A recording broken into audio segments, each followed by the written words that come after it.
You close your laptop, turn off the lights, and your body does the strangest thing. It brakes like a car that doesn't know the journey is over. Your shoulders are up around your ears. Your jaw is clenched like it's holding the day together. The room is finally quiet, but inside, 1,000 tiny narrators start filing reports. Did you forget? Should you check? What if tomorrow punishes today? You're exhausted. And somehow, rest feels like disobedience. Tonight isn't productivity advice. It's a map for the nervous system that learned to sleep with one eye open. We'll look at why rest feels unsafe, how your mind confuses stillness with danger, and what to do when relaxation sets off alarms. I'll give you language for your edges, practices your body can carry, and a way to treat fatigue like a message, not a moral failure. Because sometimes, I can't switch off is your history speaking in present tense. Safety first, then silence. Picture this. You're on the couch after a long day. You try to watch something quiet, something easy. But your hand keeps reaching for your phone like a lifeguard scanning a pool. Your eyes touch the screen before your brain can vote. You scroll, not because you want more, but because your body can't tolerate less. 10 minutes later, you're tidying the counter that was already clean. 20 minutes later, you've started one more email, just to be safe. The show keeps playing to no one. You are that no one.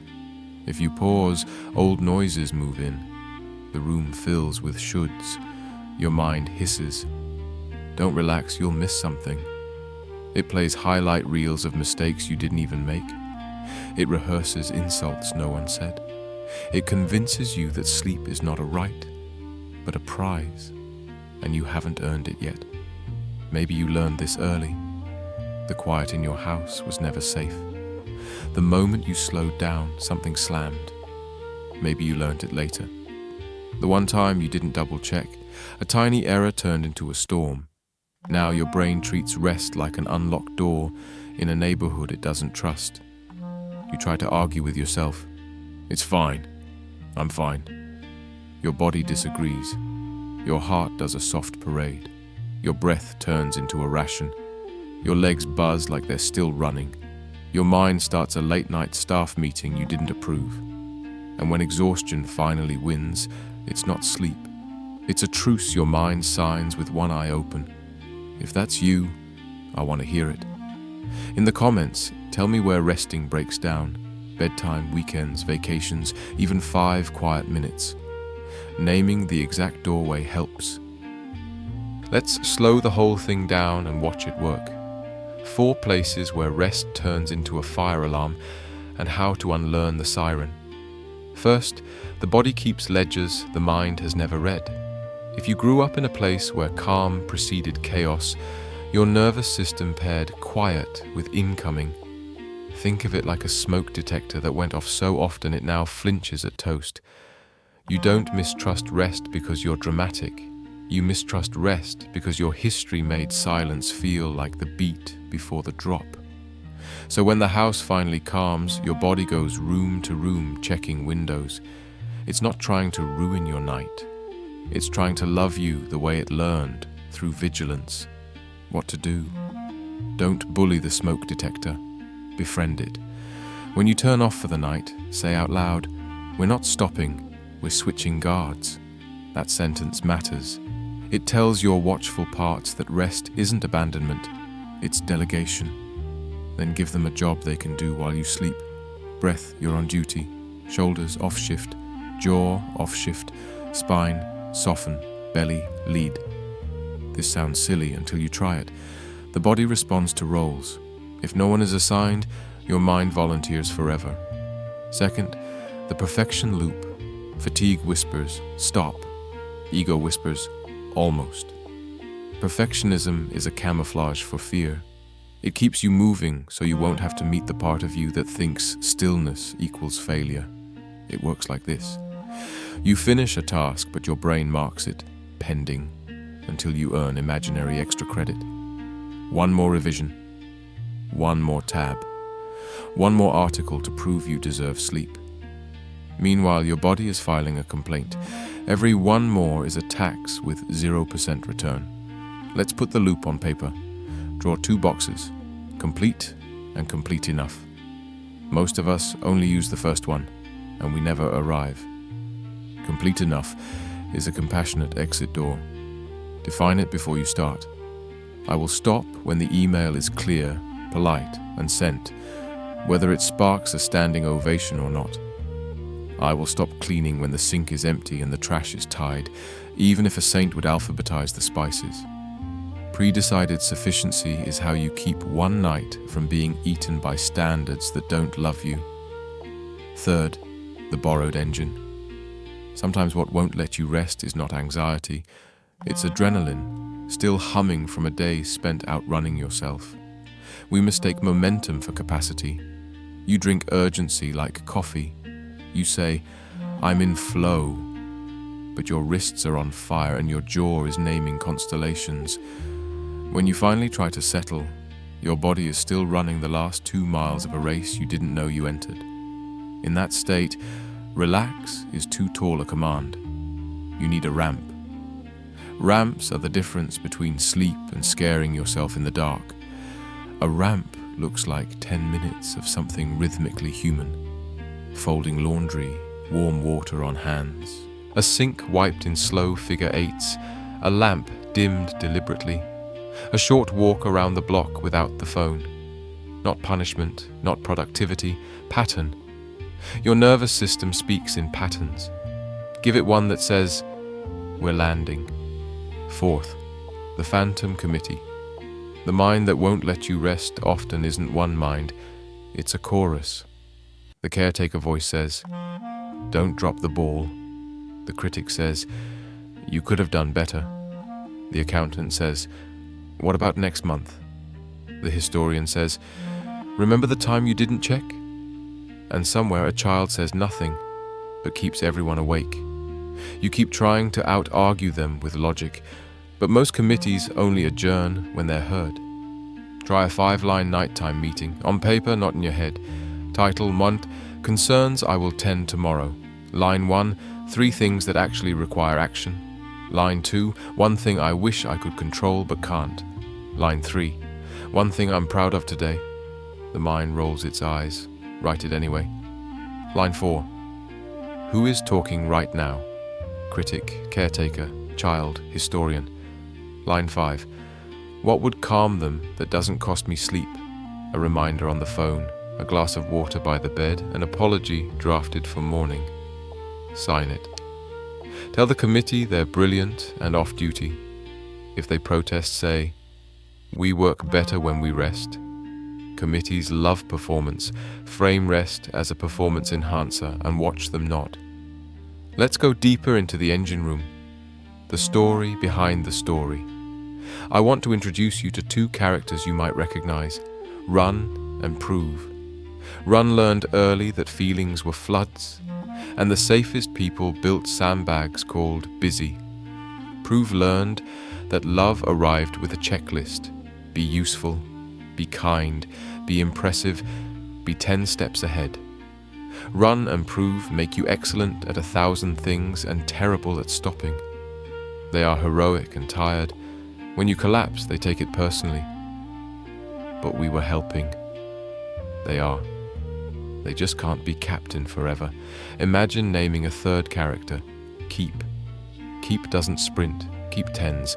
Keep says, we don't have to earn air. We breathe because we're alive. Keep believes tomorrow's self is a teammate, not a threat. The work of your 30s, 40s, 50s, whenever you hear this, is to let Keep onto the bridge. Not to fire, Run and Prove, to retire them from every shift, give them specific hours, give them celebrations, let Keep call nighttime. You might ask, but what if everything falls apart when I rest? Good question. Let's be honest. Sometimes plates drop. Sometimes the email waits and someone is briefly unimpressed. Sometimes the kitchen stays imperfect and no child dies. Sometimes a mistake survives your vigilance and the world does not arrest you. This is the part your body doesn't believe yet because the old world punished soft things. We are not lying to your body.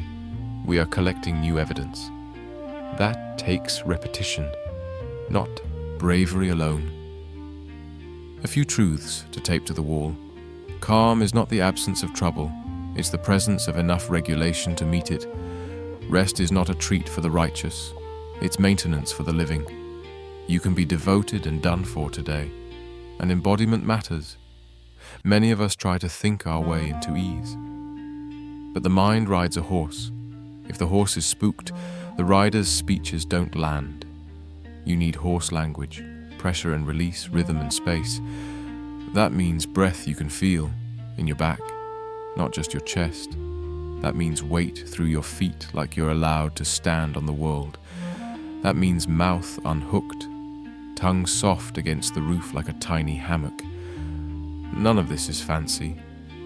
It is unfancy on purpose. Fancy doesn't help at 1 a.m. Before we leave this section, one more quiet culprit. Joy. Rest can feel unsafe because joy does. If your happiest moments were followed by a bang, or a voice that called you selfish, you learn to pre-grieve the good.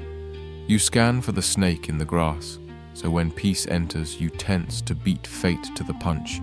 If that lands, you are not broken, you are rehearsed. The antidote isn't to pretend nothing bad can happen. The antidote is to build capacity for good without bracing. That starts small. 10 seconds of noticing something gentle and not narrating its disappearance. 10 seconds is enough. That's a rep. Your system learns. We can feel a little good and not be punished. Reps change bodies. Reps change minds. Let's turn the philosophy into a night you can live in, a practical arc for when your mind won't let you rest. Knowing relapse isn't failure, it's data. Begin with a ritual that tells your animal you're not abandoning it. Pick 3 actions you can do every night in any city: a light lowered, warm water on hands, and a sentence spoken out loud. Keep them unglamorous so perfection can't hijack them. Example: lights to warm. Hands under water until shoulders drop 1 centimeter. Tonight we're safe enough to stop. If that sentence tastes strange, water it down. We are stopping, and if something needs us, we'll meet it in the morning. Permission doesn't have to be poetry, it has to be consistent. Next, shrink rest to something your body can say yes to. Instead of sleep 8 hours, try I will be horizontal for 20 honest minutes with my phone in another room. Honest means not doom scrolling in the dark. If 20 feels impossible, try 10. The point isn't to impress a sleep app, it's to build the bridge between intention and sensation. Each night you keep a tiny promise, your system trusts you more. Trust is sedative. Third, regulate before reflection. If you try to journal while your pulse is sprinting, you'll write a courtroom transcript. Do 2 minutes of downshifts first. Options: box breathing, inhale 4, hold 4, exhale 6 to 8, pause 2. Or 5-5-5, name 5 things you see, 5 you hear, 5 you feel on skin. If you hate counting, hum. The vagus nerve loves humming. The point is to change chemistry before you chase meaning. Meaning returns when chemistry softens. Fourth, install a parking lot. This is a small notebook that lives where you sleep. When the mind insists on rehearsing tasks, write them down in ugly handwriting. Title the page Parked Until Morning. Give yourself a micro receipt.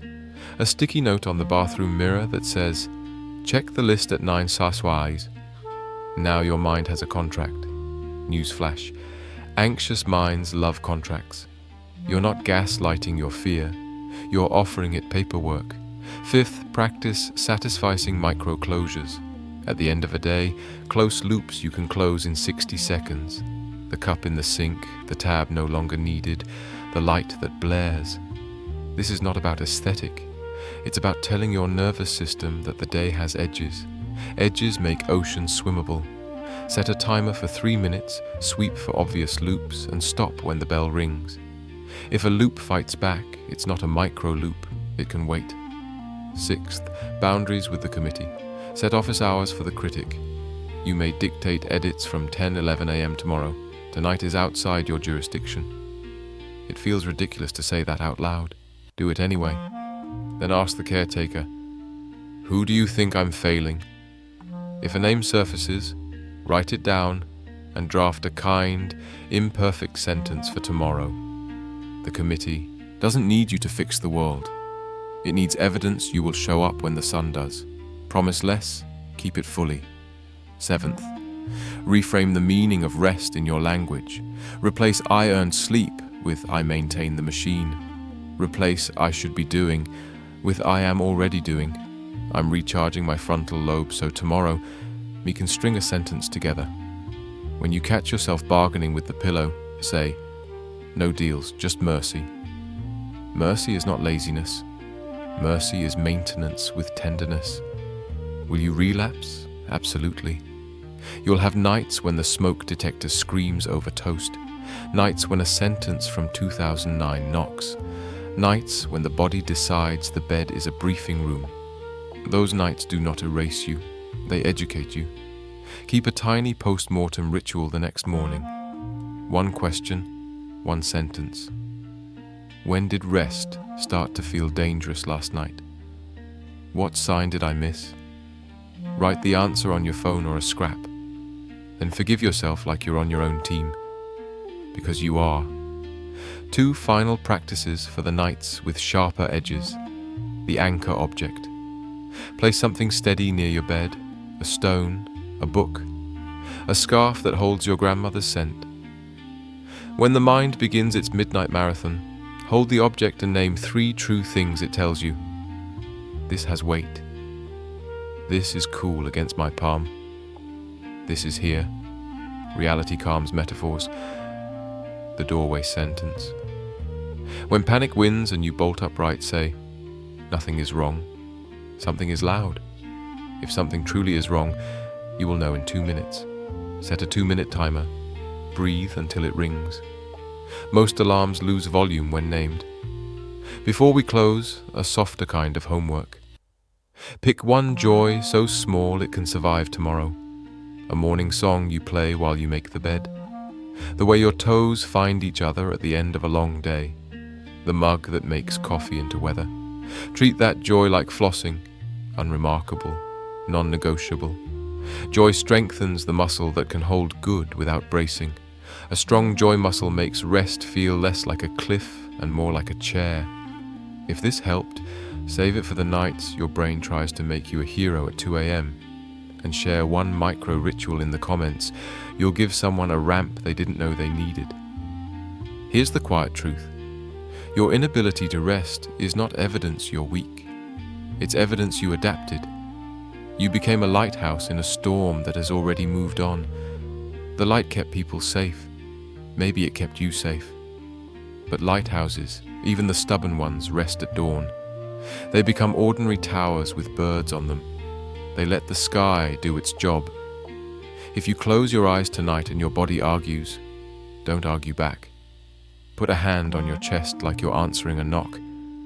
Tell yourself, I'm not abandoning you. I'm changing shifts.